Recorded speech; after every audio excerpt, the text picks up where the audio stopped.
The dim glow of my dining room cast long shadows across the table as I stared at the slip of paper in my hand. The words mocked me, sending a shiver down my spine. A man in red, eyes without sight. He presents his neck, the woman then strikes. With a frustrated sigh, I crumpled it up and tossed it onto my used dinner plate. The fortune had been unrelenting for decades, its cryptic promise looming over me like an unending storm cloud. 30 years ago, as a wide-eyed teenager, I had stumbled upon a dusty mechanical fortune teller at the back of a forgotten boardwalk arcade.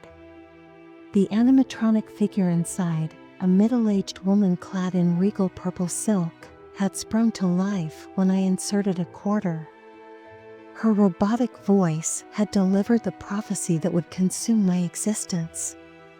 At first, it was exhilarating, a personal mystery to solve, a riddle to untangle. But that excitement had long since eroded, replaced by an obsessive dread. The prophecy seemed to follow me, appearing in books, movies, and television shows. It wasn't always the centerpiece, but the pattern was unmistakable: a man in red, blind, presenting his neck for a fateful strike. And every time, the woman who delivered the blow was rewarded: love, riches, power. The story always ended with triumph. Yet for me, it remained incomplete. The man in red had never materialized in my life, leaving me trapped in limbo, haunted by a destiny unfulfilled. As the years dragged on, the prophecy's persistence grew maddening. It appeared in the most mundane moments, taunting me with its omnipresence. Fortune cookies bore the ominous words, my horoscopes echoed its sinister promise. Even my morning cereal seemed to spell it out in floating clusters of letters. Emails from anonymous senders filled my inbox, each one titled with the prophecy. I tried to dismiss it as coincidence, a trick of the mind, but the consistency was undeniable.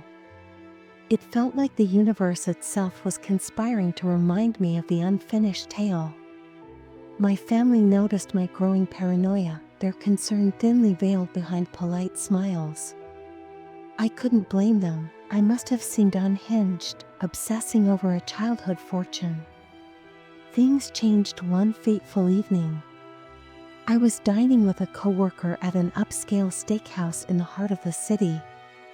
The meal had been unremarkable, the conversation dull, but as we finished, the owner approached our table to thank us for our patronage. He was impeccably dressed in a crimson suit, the rich hue catching the light like liquid fire. My breath caught. My heart pounded in my chest. The prophecy screamed in my mind. Before I could react, my coworker, Charlotte, an unassuming woman with a penchant for sarcasm, snatched her steak knife and plunged it into the man's neck. Blood erupted from the wound, staining his tie and pooling on the pristine tablecloth. Charlotte's face twisted into a wild grin. "What? You thought you were the only one?" Her words sent a chill down my spine. She knew. She had been living under the same shadow, chasing the same fate. But something was wrong. The man's eyes were wide open, filled with shock and pain. He wasn't blind. The prophecy had specified a man without sight. "Charlotte," I hissed, "you're an idiot. A man in red, eyes without sight. Not tie bright white or whatever nonsense you thought." Her grin faltered, replaced by dawning horror. She barely had time to process her mistake before an off-duty police officer tackled her to the ground, pinning her arms behind her back. The restaurant descended into chaos, patrons screaming and fleeing as sirens wailed in the distance. Charlotte's failure was absolute. The prophecy had been clear, its repetition a warning against such errors. Now, she would rot in jail, her attempt at destiny derailed by her carelessness. As I sit here typing, the prophecy looms larger than ever. Charlotte's blunder has only intensified its grip on me. Somewhere out there, the real man in red waits, blind and vulnerable. The pieces will fall into place, they have to. The universe wouldn't allow such precision to go to waste. Every night, I dream of the moment, the strike, the reward, the fulfillment of my destiny. Until then, I remain vigilant, waiting for the day the man in red finally steps into my life. When he does, I'll be ready. Weeks have passed since Charlotte's arrest, and the prophecy's grip has only tightened. It's no longer content to haunt my inbox or cereal bowl. Now, it invades my dreams with terrifying clarity. Night after night, I see the man in red, his empty eyes staring into nothingness as he kneels before me.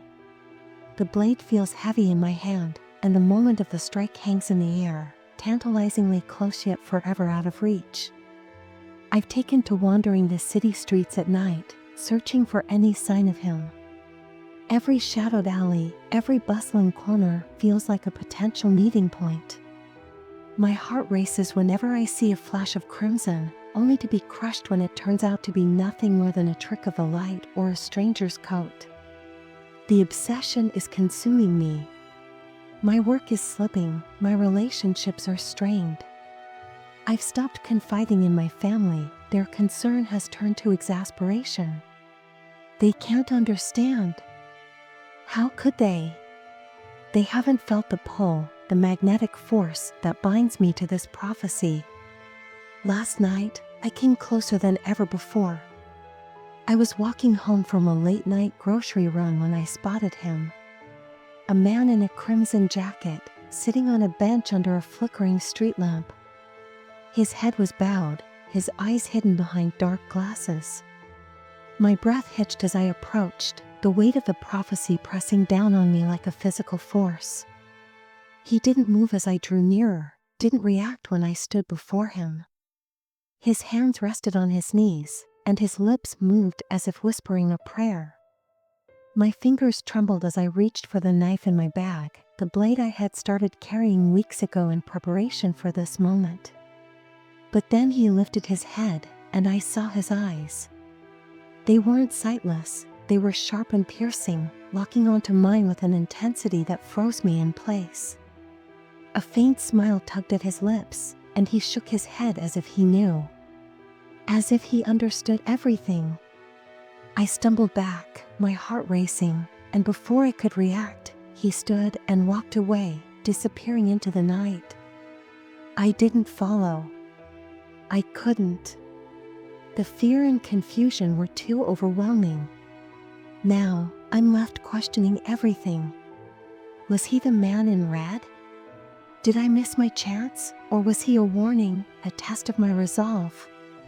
The prophecy feels closer than ever, yet more elusive. The universe is toying with me, dangling my fate just out of reach. But I won't give up. The man in red is out there, waiting. And when the time comes, I'll be ready. I have to be. This is my destiny, my purpose. I've waited too long to falter now.